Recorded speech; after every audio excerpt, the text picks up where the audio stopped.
Welcome to Fueling Your Legacy, hosted by Samuel Knickerbocker. Each week, we expose the faulty foundational mindsets of the past and rebuild a new, stronger foundation essential in creating your legacy. We've got a lot of work to do, so let's get started.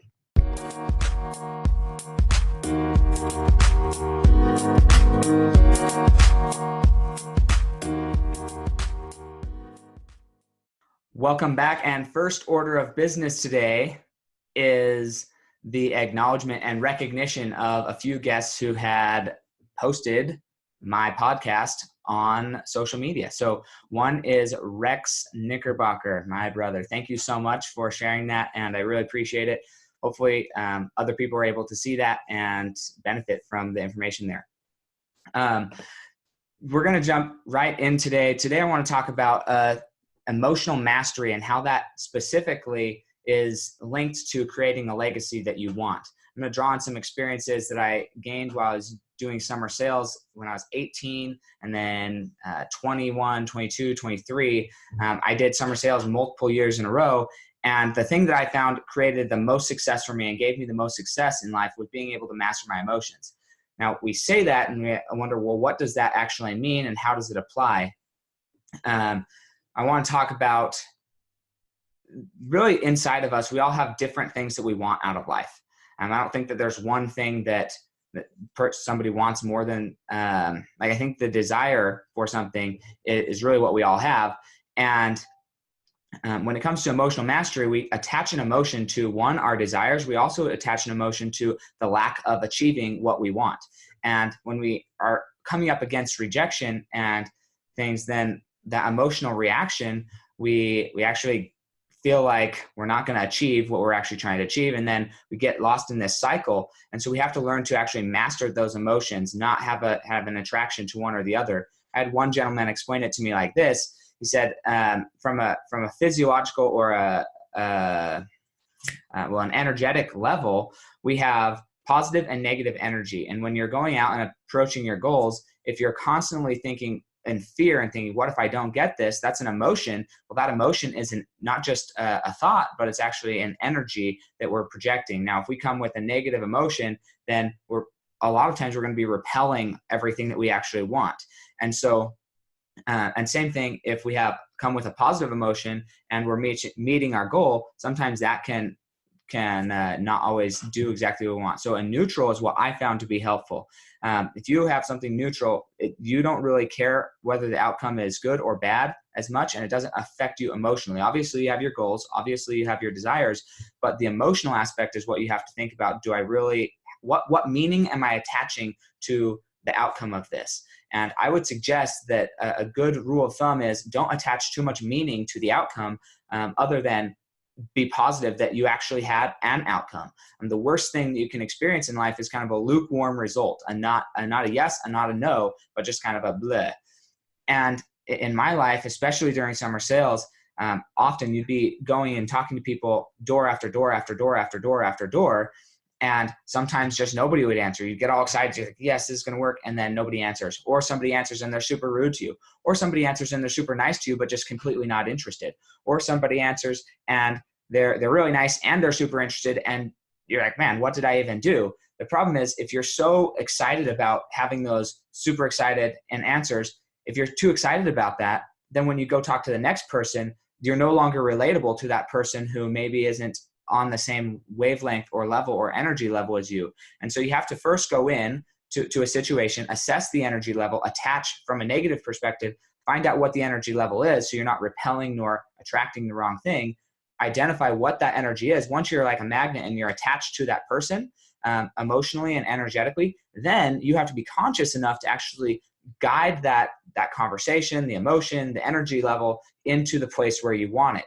And that is why emotional mastery is so important, because we all have emotions happening every day. We all have things that are outside circumstances that happen to us, that are happening around us, that we can choose how we're going to react to. What emotion are we going to put towards this experience or take out of this experience? That emotion sometimes gets tied to those memories, and then it creates an identity, and that identity creates a state, whether happiness, sadness, sorrow, whatever. joy even, creates a state. Then we have certain thoughts, and then we act a certain way. And so we have to learn to, as we're going through this cycle, which we all go through of different experiences, what meaning, what emotions are we attaching to those experiences? And I found in my life that the best way to have complete emotional mastery in many cases is to just see everything as gratitude, everything with love, everything as a gift from those around you. And some people think I'm crazy. Some people are like, how could you have such a positive reaction to such a negative experience? And for me, the way I process that is simply by saying, you know what? Yes, it was a negative experience. Yes, these things happened, but what did it help me do? What did I gain from it? And maybe sometimes it's just like, I really don't know anything that I'm actually going to get out of this experience.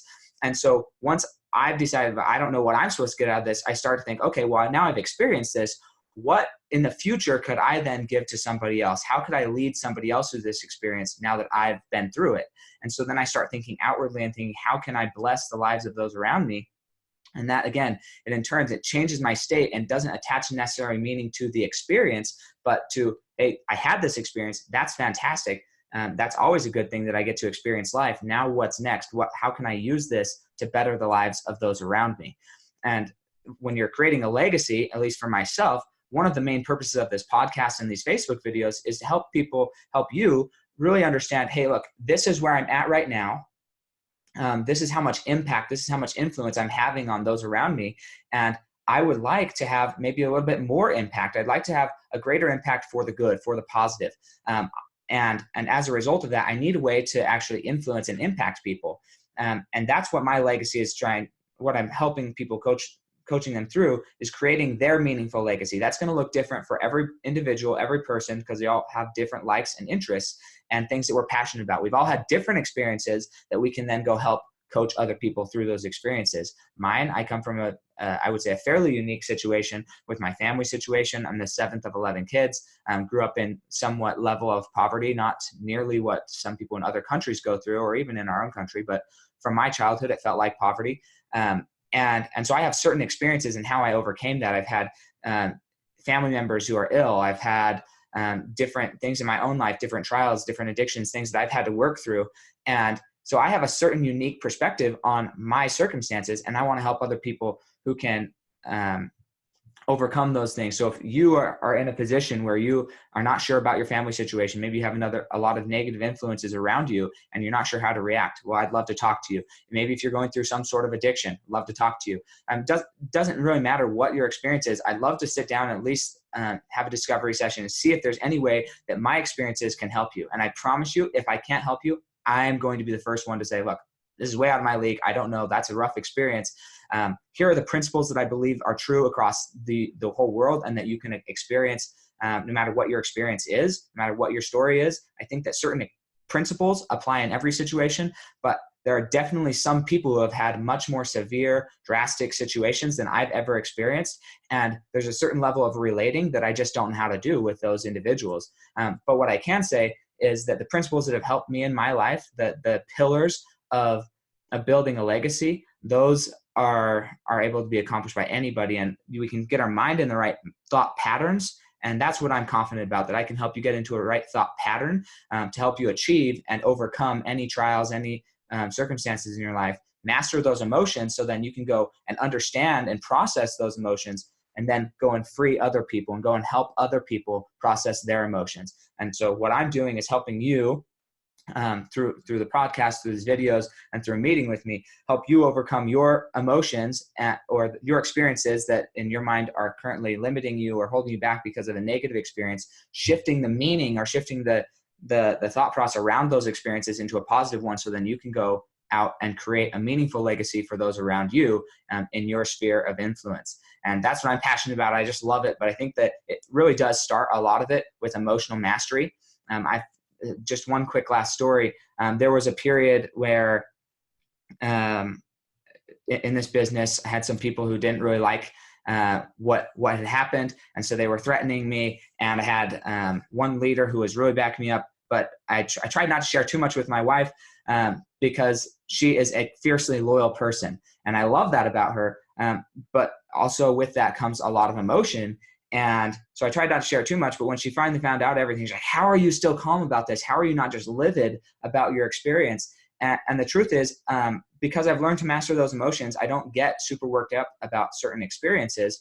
I strive best to identify where that person's at, attach to them, and then try and move them into a happier state of being. And that's really what my mission is when I'm meeting with people, is helping them create their meaningful legacy. It doesn't have to be mine, but how can we help you overcome your experiences, negative experiences, turn them into positive fuel for your legacy. So hopefully that's helped. And I'm grateful for everybody who's listened today. Please remember to like, comment, share, review. If you are listening to this in podcast form, please go and put a 5-star review there, and then leave a comment of how this has helped you. Definitely, again, if just like my brother who took a screenshot and posted on Facebook, you can do that on Facebook or Instagram. Just remember to tag me in it, and then I will also give you a shout out when I am able to get you on to the next podcast. So have a wonderful day and enjoy your life, because it is a wonderful day to be alive.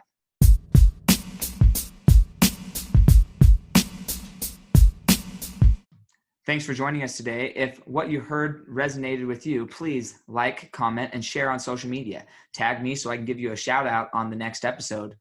And thanks to all those who have left a review. It helps spread the message of what it really takes to build a legacy that lasts. Catch you next time on Fueling Your Legacy.